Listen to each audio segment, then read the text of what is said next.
Hello and good afternoon. Welcome to number 7 of the Premier League preview. And we are kicking off with Friday Night Football. There's a lot of good games. Let's crack on with Friday Night Football. And we have Everton versus Crystal Palace. Now, both teams in pretty good form, to be honest with you. Crystal Palace just edging it in terms of form with that draw that they had against Bournemouth, whereas Everton actually lost against Bournemouth in their last one. They also lost against Norwich in the Cup.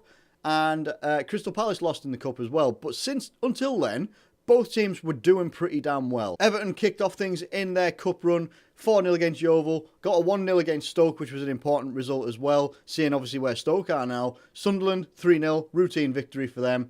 3-1 against Middlesbrough as well. And then with Crystal Palace, you had them beat Blackpool 2-0, get a draw against Bournemouth, 2-1 against Middlesbrough, 4-1 against Stoke, absolutely smashed them, and 3-2 against Sunderland in a game that was a comeback. That was one hell of a comeback. 2-0 down, and they came back and won 3-2.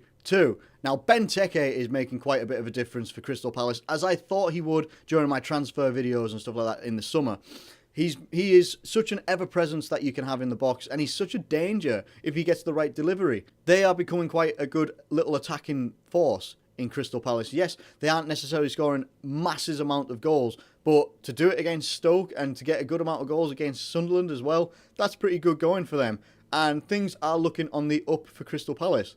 For Everton have been scoring quite a good few amount of goals in their games, let's be honest. But in their last game against Bournemouth, they couldn't put it together. It seemed that cup game has took a little bit out of them against Norwich. Something happened in that cup game where Everton just seemed to deflate. And it seemed to carry over into the Bournemouth game as well. Now, this is going to be really difficult to try and predict because obviously Everton have been flying at the start of the season and Crystal Palace are doing quite well. They've got very good strikers. You know, you've got Benteke, who is, in my opinion, still quite underrated. You've got Lukaku. We all know about Lukaku. Scores boatloads of goals and pretty good goals as well. For me, this is going to be more about the team performance, though, and how they actually perform. Everton in the last game seemed to perform as a bit like individuals. They didn't seem to want to play as a team so much, whereas Crystal Palace are playing as a team a lot better, in my opinion. They are playing a lot more like a team. They are working for each other, working hard for each other as well, providing opportunities for the forwards as much as they can. I think this is going to be one that I'm going to try and be bold, and I think Crystal Palace are going to nick this one, and I think it's going to be by a 1-goal margin.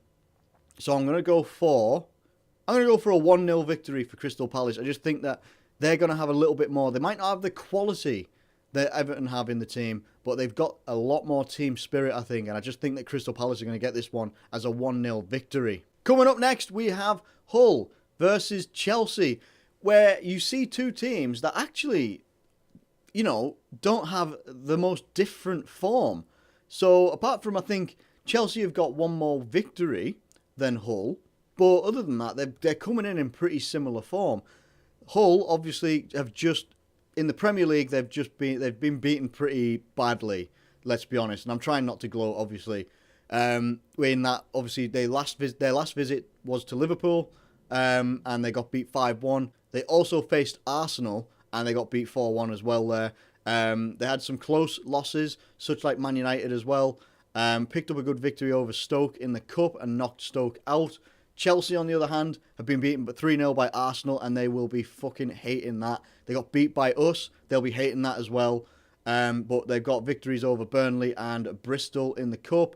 Got a draw against Swansea, and they beat Leicester 4-2. Now, for me, Chelsea, I thought that Leicester victory where they were 2-0 down, I think, and they come back and win 4-2. I thought that was going to show a great amount of team spirit and that they were going to kick on and bring that into the Premier League. And then they lost 3-0 against Arsenal. And it wasn't that Arsenal were the highest quality against Chelsea. Arsenal played well. They didn't play very outstanding Arsenal well. They didn't have to. That's the point. They didn't have to play that well. Chelsea just didn't know what the fuck to do. Their defence just didn't seem to know what to do. Gary Cahill just seems well out of sorts at the moment. Whoever else they've got, maybe as a replacement, they need to get somebody else in defence to at least help him or I don't know what they can do, actually, to be honest with you, because that was just shocking how he gave away the goal to Sanchez. You don't give up the ball to someone like Sanchez. No way. No way. So pretty poor performance from Chelsea in the Arsenal game. Hull have just come up against some quality teams in the last couple of games. Coming up against Arsenal, who are hitting a good amount of form. Coming up against us, and we've obviously been hitting some form as well. We've been doing quite well. Smashed a good couple of goals. They were 10 men down, though. They got sent off, I think, in both games, in Arsenal and Liverpool. They got people sent off. Now, I think that this is going to be two teams struggling at the moment. Two teams meeting probably at the wrong time. I think it's going to come out as a bit of a draw. I think it's going to be maybe a 1-1 draw. I don't think it could swing anyone else's way. Chelsea could come out and absolutely blitz them, depending on what Conte's done during the week. But I can only see a draw. I think it's going to be a 1-1 draw. Coming up next, we've got Sunderland versus West Brom. And Sunderland are struggling. Let's be honest, they are struggling. You cannot go 2-0 up at home and then lose 3-2. It's never going to get you anywhere. It really, really isn't. Stoke, on the other hand, haven't had the best form ever. Like, obviously, yes, they've beaten West Ham. Who hasn't lately, though? Like, and that's no offence to West Ham, it really isn't. But who hasn't beaten West Ham lately? They haven't. They've got that one win in the Premier League. Since then, well, before then as well, you had losses, draws, and losses again. Between these two teams, though, I think the difference will be the front line and defence of West Brom. I think defensively, I think they'll be able to keep Sunderland out, or at least limit them, limit their opportunities to score anyway. And I think up front for West Brom, I think Rondon and Berahino, if Berahino gets on the pitch, if he's not injured, I don't know what anybody's injury situation is like aside from Liverpool's. I think that Rondon will be able to get a good couple of goals, especially against Sunderland. That defence is so suspect. I think that West Brom are going to get the victory. I think it's going to be a 2-0 victory to West Brom. Coming up next, we've got West Ham versus Middlesbrough, and you got two teams here that are not in the best of form at all. They're probably in one of the worst forms that you've ever seen for a long time, actually, to be honest with you. Yes, West Ham got a win against Accrington Stanley in the Cup. Middlesbrough haven't won a game since the 21st of August. So that's well over a month, which was surprising, actually, because they started out pretty well. First two games, I think they started out really well, looked quite bright, and then since then, just fell away. The thing with Middlesbrough, though, is they aren't losing games like 3-0, 4-0, anything like that. They are losing games that are like 2-1, 2-1 here, a 3-1 here, and another 2-1. They got a draw against West Brom. So they are in games, and they are being competitive as they can, and they're just not getting the results that they need. West Ham, yes, you get beat 3-1 by Man City. Fair enough. Man City are a quality team. Watford, 4-2. West Brom, 4-2. Southampton, 3-0. Southampton are quality. Watford are quality going forward. West Brom, not known to be a high-scoring team, and they score 4 fucking goals against you. And obviously, they're not doing too well after bouncing out of the Europa League against FC Astra. They haven't since the Europa League campaign, and since obviously moving to the stadium, they haven't been doing very well at all. And for me, I just think that while West Ham have the talent going forward, forget about the defence, because you might as well just not put a defence out for West Ham. Forget about the defence. Going forward, they have some talent. Yes, they are missing the likes of Andy Carroll, but they've got talent going forward. Dimitri Payet and Antonio are doing very well going forward. Zaza, what the fuck? Just, no. That is just a player that I don't understand why they brought him in. Yes, they were obviously short on strikers, but it's not what West Ham needed. Not in my opinion, no way. Not a chance. And he doesn't seem to be able to do it in the Premier League either. I think that Middlesbrough are going to nick this one. I think for Middlesbrough, it's going to be the same pattern except the other way around. I think Middlesbrough are going to win this game 2-1. I think West Ham are in some serious trouble. Coming up next, we've got Watford at home to Bournemouth. And I think you've got a pretty indifferent form between the two of these ones. Bournemouth have got a little bit of a better form if you look at it. Watford got some good wins against West Ham and Man United as well. Let's not forget. Man United, they beat 3-1, and that was a very, very good victory. But then they lost 2-0 to Burnley, which was a bit of a surprise, actually. I thought Watford were going to dominate, and especially with Burnley missing their key striker, Andre Gray. But Burnley did it, beat Watford 2-0, and it was a pretty routine win for Burnley, to be honest with you. Bournemouth picked up a 1-0 victory against Everton, hard-fought victory for them. But they've also lost 4-0 against City and 3-2 against Preston as well. Now, for this one, I think Watford are going to have a bit too much quality up front. They've got Etienne Capoue, who's been doing very well. Deeney and Igalo, we all know about. And I think that they're actually going to connect a little bit better than Bournemouth will be able to at the moment. Bournemouth, whenever they seem to win, they don't ever win by much. So I think that could be a problem here. I think Bournemouth will score, but I don't think they're going to be able to follow it up. And I think it's going to be a 2-1 victory for Watford. Coming up next, Man United versus Stoke. And Man United could not be facing Stoke at a better time. Man United obviously had that really weird run where, yes, they lost to Man City, then they lost to Feyenoord, and then lost to Watford as well. They came back in the Cup, won 3-1. They came back again in the Premier League, got a very, very good victory against Leicester. Pogba getting his first goal as well. And then they've just beaten FC Zorya Luhansk. I don't know if I've just butchered that name. Zlatan pops up with a headed goal and they win that in the Europa League. Made hard work of it, but they got the victory. That's all that matters. Stoke are coming up against Man United at the wrong time. I think this could be the season that Stoke could be in that relegation battle. I think Stoke, that is where they're going to be. And it's surprising because, as I keep saying in the previews, they had a very good transfer, or what looks like on paper, looks like a very good transfer window in the summer. But I think Man United are going to be buzzing after 3 straight victories in 3 different competitions, yes. But I think they're going to be buzzing after that, especially after that Leicester victory that they had.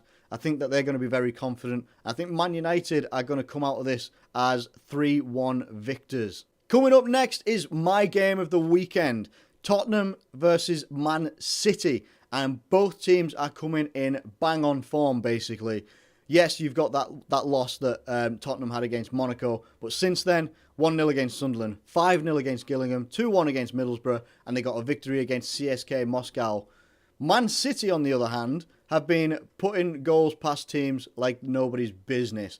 4-0 against Bournemouth, 4-0 against Gladbach, 2-1 against Swansea, 3-1 against Swansea again, and then an epic game in the Champions League that ended 3-3 against Celtic and ended the chance of Guardiola being able to go 11 games in all competitions, winning them, basically. So it's a very, very good game. Very, very difficult to predict in some ways.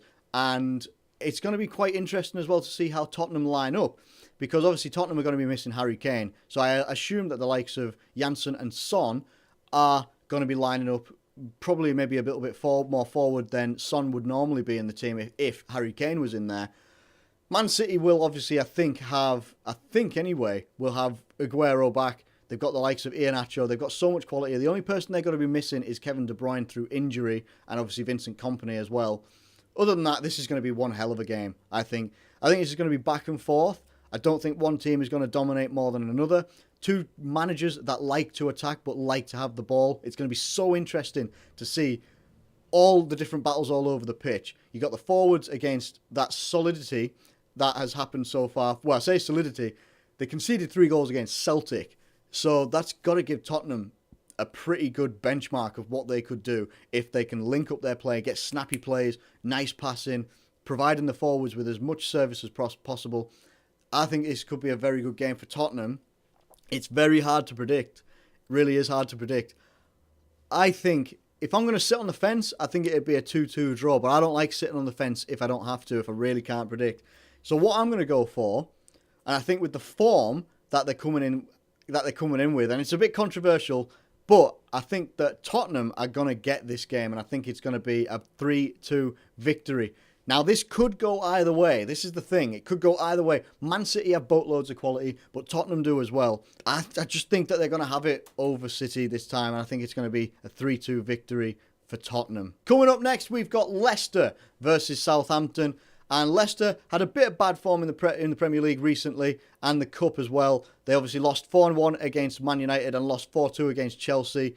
In between that, lost to us as well, which was 4-1. They won against Club Brugge, beat Burnley 3-0. And then after that, in the Champions League, they beat FC Porto 1-0 with a Slimani goal. Slimani looks like he's going to be an important player up front for Leicester because I think he just offers you something different that Jamie Vardy doesn't really. I think most people have sussed out Jamie Vardy's game, and I think especially that pinpoint pass, fucking beautiful pass from Riyad Mahrez to Slimani as well, was absolutely brilliant, and they linked up very well. I think he's a big danger man. Something like, there was a stat saying he had 52 goals or something with Sporting Lisbon. 23 of them were headers, which is ridiculous because he doesn't look like the biggest of guys.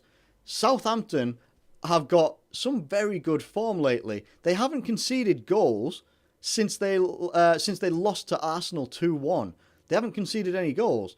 They've been banging them in themselves against Prague, 3-0, 1-0 against Swansea, 2-0 against Crystal Palace, 3-0 against West Ham, and then a draw against Beersheva. Butchered that one as well. Never mind. So I think Southampton are coming in pretty good form as well, and I think Southampton are a dangerous team to come up against when they're in this type of form.